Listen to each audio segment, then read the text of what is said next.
Assalamualaikum warahmatullahi wabarakatuh. Nama saya Miftahur Rahman, Maba UIN Malang, Prodi Bahasa dan Sastra Arab Fakultas Humaniora. Di sini saya akan menjelaskan sedikit tentang sosialisasi prokes 5M dan pentingnya vaksinasi. Virus corona atau Severe Acute Respiratory Syndrome Coronavirus adalah virus yang menyerang sistem pernapasan. Penyakit karena infeksi virus ini disebut COVID-19. Virus corona bisa menyebabkan gangguan ringan pada sistem pernapasan, infeksi paru-paru yang berat, hingga kematian. Severe Acute Respiratory Syndrome Coronavirus, yang lebih dikenal dengan nama virus corona, adalah jenis baru dari coronavirus yang menular ke manusia.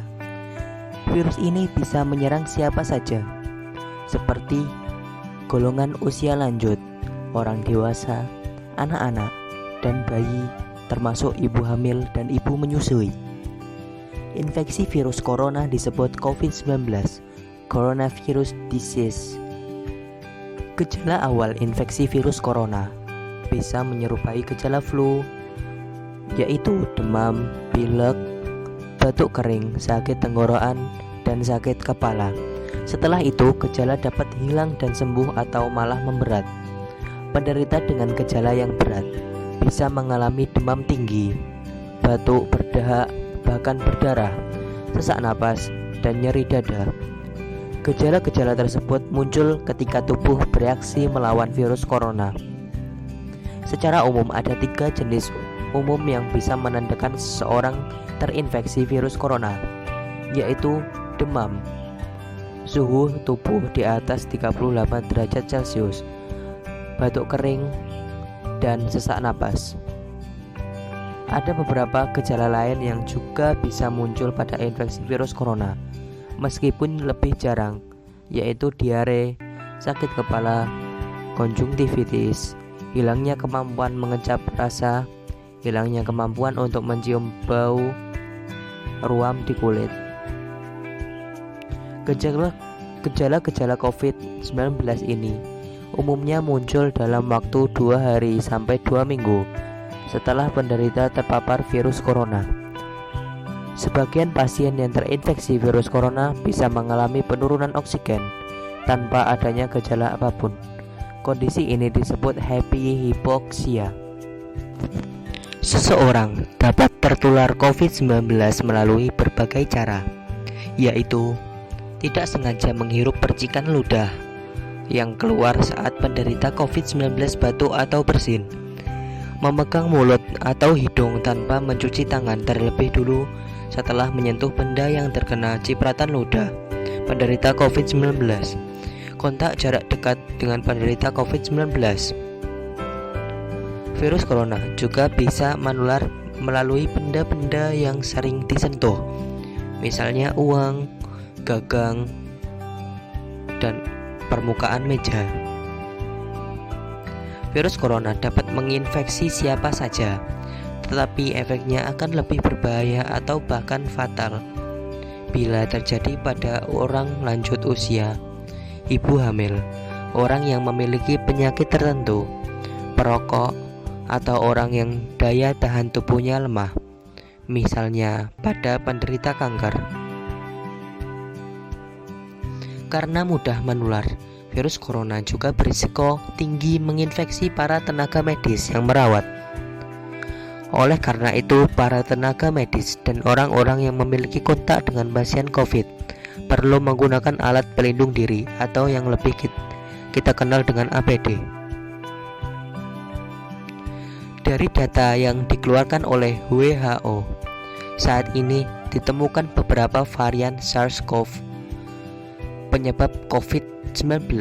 Berikut rincian jenis varian baru tersebut. Varian Alpha yang paling awal ditemukan di Inggris sejak September 2020. 2 varian Beta yang pada awalnya ditemukan di Afrika Selatan sejak Mei 2020. Varian Gamma yang pada awalnya ditemukan di Brazil sejak November 2020. Varian Delta yang pada awalnya ditemukan di India sejak Oktober 2020.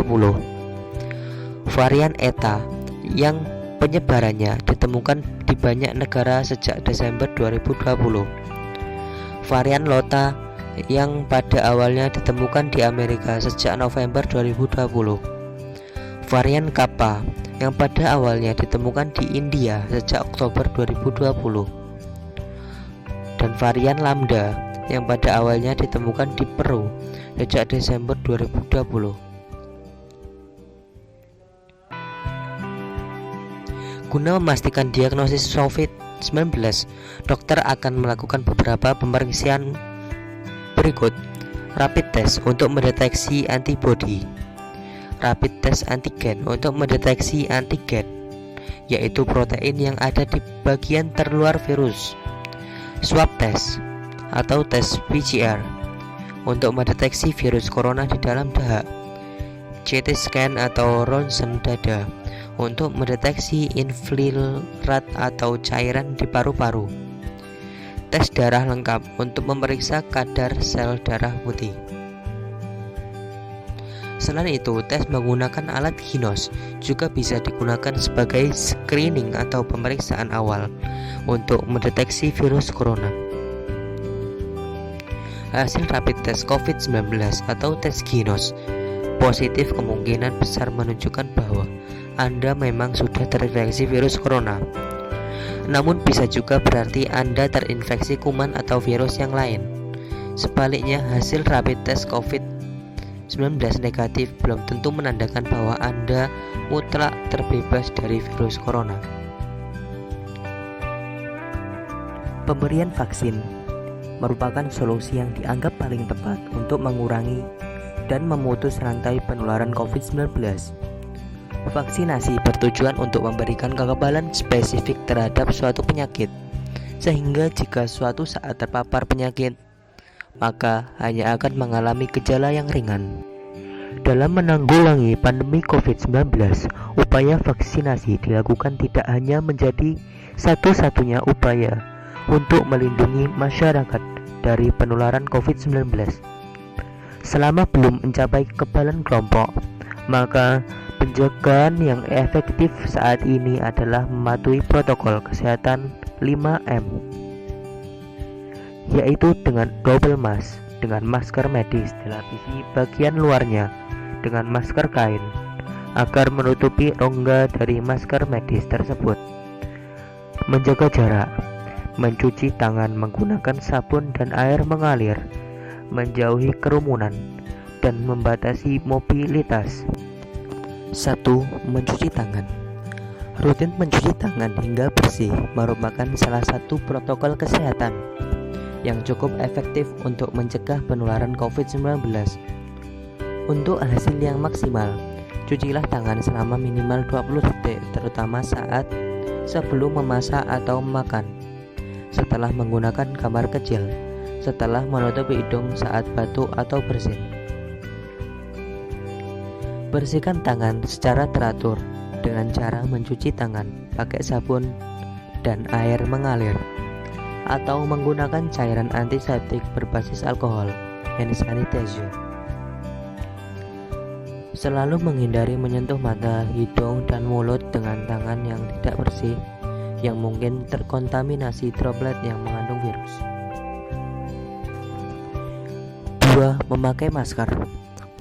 Jika harus keluar rumah atau berinteraksi dengan orang lain yang tidak diketahui status kesehatannya, pengguna masker sangatlah penting. Yang harus diperhatikan dalam penggunaan masker antara lain: pastikan sisi masker yang berwarna menghadap keluar. Tempatkan pita logam atau tepi masker yang kaku di atas hidung. Masker harus menutupi hidung dan mulut hingga dagu. Hindari menyentuh masker saat dikenakan. Lepaskan masker dari belakang telinga atau kepala. Segera buang masker setelah digunakan dan cuci tangan. Hindari menggunakan masker lebih dari 1 kali. Untuk penggunaan masker dalam rumah perlu dilakukan ketika terdapat anggota keluarga yang terinfeksi COVID-19 dan merasa mengalami gejala COVID-19. 3. Menjaga jarak. Protokol kesehatan lain yang perlu dipatuhi adalah menjaga jarak. Menjaga jarak adalah kondisi menjaga jarak dengan orang lain agar tidak terjadi penularan. Menjaga minimal 1 meter dengan orang lain untuk menghindari terkena droplet dari orang yang bicara, batuk, atau bersin, serta menghindari kerumunan, keramaian, dan berdesakan.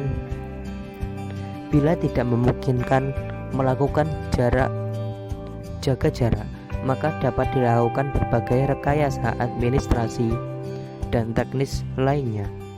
Rekayasa administrasi dapat berupa pembatasan jumlah orang, pengaturan jadwal, dan sebagainya.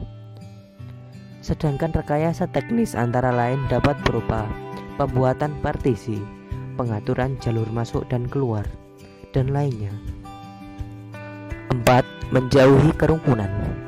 Selain ketiga hal di atas, menjauhi kerumunan merupakan protokol kesehatan yang juga harus dilakukan. Kerumunan merupakan salah satu tempat penyebaran COVID-19. Semakin banyak dan semakin sering bertemu orang, maka kemungkinan terinfeksi COVID-19 semakin tinggi. Oleh sebab itu, hindari tempat keramaian terutama bila sedang sakit atau berusia di atas 60 tahun atau lansia. Menurut riset, lansia dan pengidap penyakit kronis memiliki risiko yang lebih tinggi terserang COVID-19. Bila terpapar, harus berada di kerumunan. Jangan lupa selalu memakai masker. 5. Mengurangi mobilitas. Virus corona penyebab COVID-19 bisa berada di mana saja. Jadi, semakin banyak menghabiskan waktu di luar rumah, maka semakin tinggi pula kemungkinan terpapar virus ini. Oleh sebab itu, apabila tidak ada keperluan yang mendesak, tetaplah berada di rumah. Lakukan aktivitas dari rumah seperti belajar, berolahraga, beribadah, bekerja bila memungkinkan, dan lainnya. Yuk, terapkan protokol kesehatan 5M untuk mencegah penularan dan penyebaran COVID-19 di Indonesia. Selain itu, jangan lupa untuk selalu meningkatkan sistem kekebalan tubuh agar terhindar dari infeksi COVID-19. Jangan egois. Orang yang Anda sayangi belum tentu tubuhnya sama kebalnya dengan tubuh Anda. Salam sehat. Wassalamualaikum warahmatullahi wabarakatuh.